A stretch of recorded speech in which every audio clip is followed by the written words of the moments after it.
Madam Secretary, for that introduction. 35 generations of ancestors in New Mexico and the first Native American cabinet secretary in American history. Deb, I want to thank you for your leadership and the Interior Department and stewardship of the nation-to-nation relationships that I say to my fellow leaders out there. And I mean that sincerely. To all the tribal leaders, thank you. Thank you, thank you, thank you. Thank you for being here and for your partnership. I made a commitment when I ran for president. In fact, I made a commitment when I was basically a 30-year-old senator and a student of Danny Inouye, a senator from the state of Hawaii, who made it clear to me, because I said Indian country, said no, Indian nations, Indian nations. You know, I made a commitment my administration would prioritize and respect nation-to-nation relationships, and I'm going to make sure that happens. I hope our work in the past 2 years has demonstrated that we're meeting that commitment, and that's why I relaunched this convening and elevated event into a White House Tribal Nations Summit, because after the previous administration failed to convene any events, anything on this scale. On my watch, we're ushering in a new era and advancing a way for the federal government to work with tribal nations. And it starts by appointing Native Americans to lead the front lines of my administration. You know, starting with Secretary Haaland, we followed dozens of Senate-confirmed Native American officials, over 60 Native American appointees all across my administration, including in the federal courts. I restored the White House Council on Native American Affairs to improve interagency coordination and decision-making. Together, emphasize the word together. Together, my entire administration is advancing the economic agenda and making historic investments in Indian country, and I might add that are long overdue. Facing a pandemic and economic crisis that disproportionately impacted tribal nations, I invested more than $32 billion in the American Rescue Plan, the largest one-time ever direct investment in Indian country in American history. During the pandemic, Native Americans were contracting the virus three times the rate of other groups, and losing their lives at twice the rate of other groups. But together, we used that funding to help tribal communities go from one of the most harmed groups by COVID to one of the most vaccinated communities in the entire country.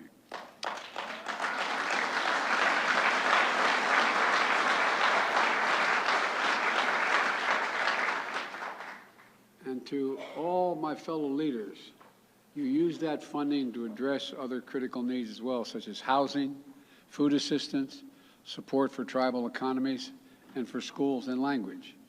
In fact, last year, Jill, my wife, traveled with Deb to the Cherokee Immersion School in Oklahoma. The Cherokee Nation used part of this funding to start building a second school and revitalize the use of the Cherokee language. By the way, she spent a lot of time on other reservations, other nations as well. I'm worried she's not going to come home one of these days when she goes. You think I'm joking, I'm telling you. If I hear more about the Navajos than I hear about me. You all think I'm kidding, don't you? Anyway, learning native language leads to better outcomes in school, builds confidence in students, and passes down old traditions to new generations. It matters, but it didn't stop there. Together, we're continuing to make a difference. I also made the largest single investment in our nation's infrastructure since President Eisenhower's National Highway Program, the biggest investment in Indian country infrastructure ever in history. More than $13 billion in rebuilding infrastructure in Indian country. And to state the obvious, is long overdue. And we're putting it to work together, building water infrastructure for clean drinking water, safer plumbing systems, delivering affordable high-speed internet, repairing roads and bridges, restoring waterways that are now blocked by roads and highways that affect the migration of salmon that's essential to the livelihoods and cultures of so many tribes, electrifying diesel school buses so tribal children don't breathe that polluted air generated by diesel engines, and in South Dakota, $29 million of infrastructure funding to help us repair 2 old dams built in the 40s, and the other one, the first in the 40s, the other in the 60s, on the Pine Ridge Reservation. For years and years now, the tribes have lived in the shadow of disaster, worried the dams would break, destroy their communities. So soon they'll be able to sleep a much more peaceful night, knowing those dams have been fully repaired and rebuilt. This past summer, we're also ushered in a new era of confronting and adapting to the climate crisis. I signed a law that made the biggest investment ever in all of history. That includes $700 million exclusively for Native communities. I see our Secretary of Agriculture here, who's also made it clear and made a major contribution on seeing to it that we use farmlands to absorb carbon from the air and so much more, and pay farmers for doing it. It's going to help mitigate the impacts of extreme droughts and wildfires, rising sea levels that affect the sources of tribal foods, tribal resources, tribal traditions, tribal ways of life. It's going to bring clean electricity into your homes. It's going to develop homegrown clean energy so Indian country helps lead the future to the goal we've set of 100% carbon pollution-free electricity by the year 2035. You're all part of that, and you're going to help lead that. To ensure these investments reach native lands, my administration is going to work with the tribes to help them transition to clean energy development and do it quickly. That includes the federal government as the largest single energy consumer in the world, buying more carbon-free electricity from tribal energy producers. We're also going to launch a new electric vehicle initiative for tribal nations to ensure that our nationwide electric vehicle network includes Native communities. And, as all of you know, there are tribal communities at risk of being washed away by superstorms, rising sea levels, and wildfires raging. I've flown over literally several thousand acres of the storms and the fires that have been, in the West in particular, and also down in the Southwest. And it's devastating. That's why today I'm announcing a $135 million commitment to help 11 tribal communities from Maine, Louisiana, Arizona, Washington State, and Alaska to move, in some cases, their entire communities back to safer ground and pay for that. I've also requested $9.1 billion, that's with a B, billion dollars, for the Indian Health Services. I've asked Congress for the first time ever to make that funding mandatory, a mandatory part of the federal budget.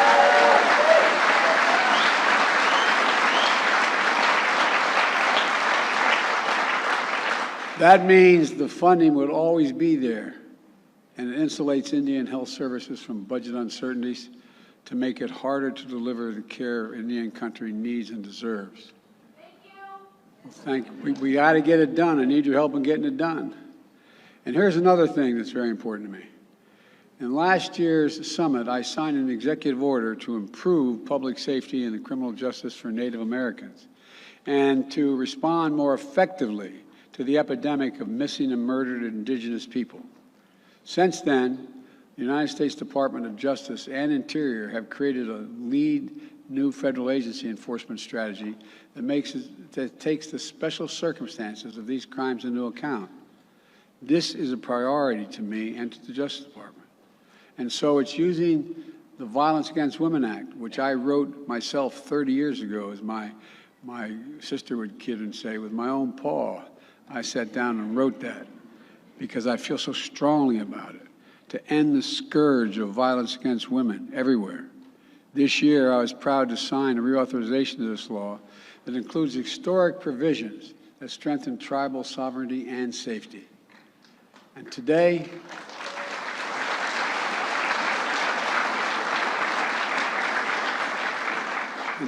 I'm announcing even more critical actions that are the result of a meaningful and deliberate consultation process with you all. My administration listened. We heard you. And we're implementing many of the changes you asked for. Today, I signed a new presidential memorandum that improves consultation between the federal government and tribal nations based on key principles. Consultation has to be a two-way, nation-to-nation exchange of information.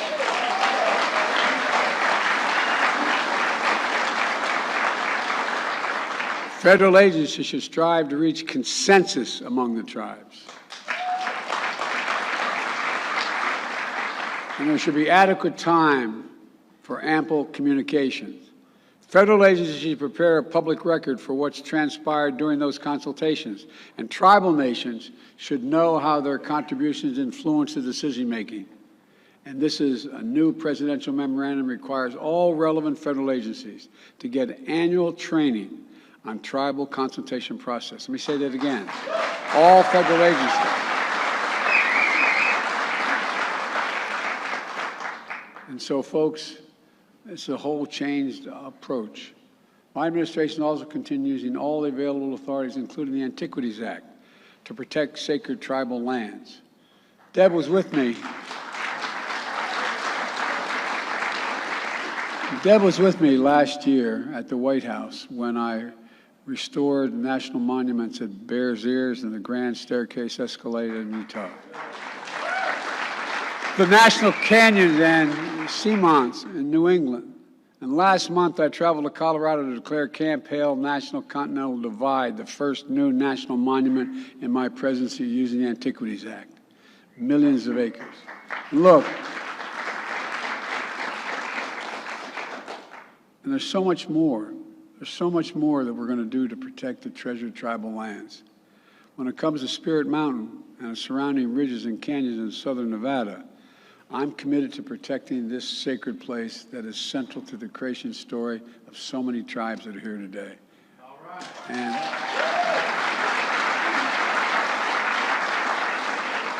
And I'm grateful to so many of you who have led the fight to protect it.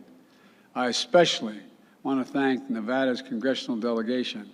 I know there's a lot going on. Well, I can see a couple here now. I see Dina Titus is here. Dina, how are you? Thank you for the support. Is Catherine here? Cortez Masto? She and Senator Rosen. They both are. There's a little action going on in the United States Senate to try to prevent a rail strike. Is Representative Lee in Horsford here? Well, you got the best of the group here, Dana. She's an old friend and a strong supporter. And I look forward to being able to visit Spirit Mountain and experience it with you as soon as I can. And folks, look, I also want to thank Raul, Chairman of the House Natural Resources, and for his leadership across the board on all the efforts I've talked about here today. I'm also announcing that Deb, as Secretary of Interior, will continue to work with the Secretary of Agriculture, as I said, is here, to co-stewardship the federal lands, because that's what it is.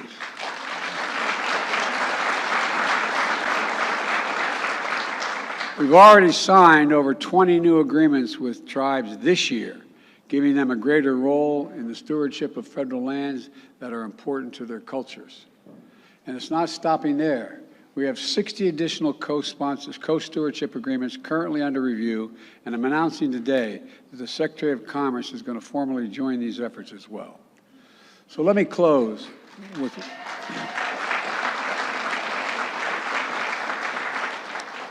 a word my dad used all the time: respect. Everyone's entitled to be treated with respect and dignity.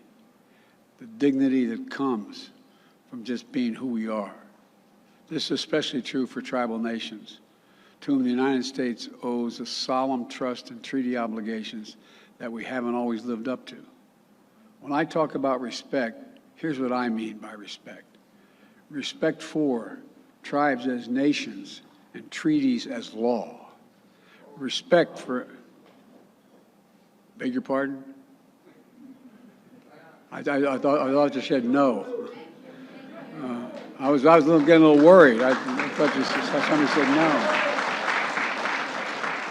Respect for indigenous knowledge and tribal consultations as a key part of the federal agency's decision-making. Respect means we'll defend tribal sovereignty and self-government and self-determination, and will support tribal economy and keep fighting for better tribal health care, child care, education, housing, public safety, and so much more. And respect means being there in person to show it. And you've seen Jill. You've seen my wife Jill in Indian country. She's at a funeral this morning for the mother of a friend of ours. And but she spent a lot of time. I've spent a lot of time in Indian country as a senator and vice president. But I can say here today, I intend to make official presidential visits to Indian country, to make it official. Do it. And I will do so in the enduring spirit of our nation-to-nation relationship, the spirit of friendship, stewardship, and respect. It's taken too long for us to recognize this. It's the only way to move forward. But my administration is doing all it can to demonstrate our commitment to those timeless ideals. So thank you. Thank you for being here. Thank you for your leadership. Thank you for your partnership. And I'm sure I'll make mistakes, but you know me. Don't hesitate to correct me when I make it. And I know you, you won't hesitate. But I really mean it.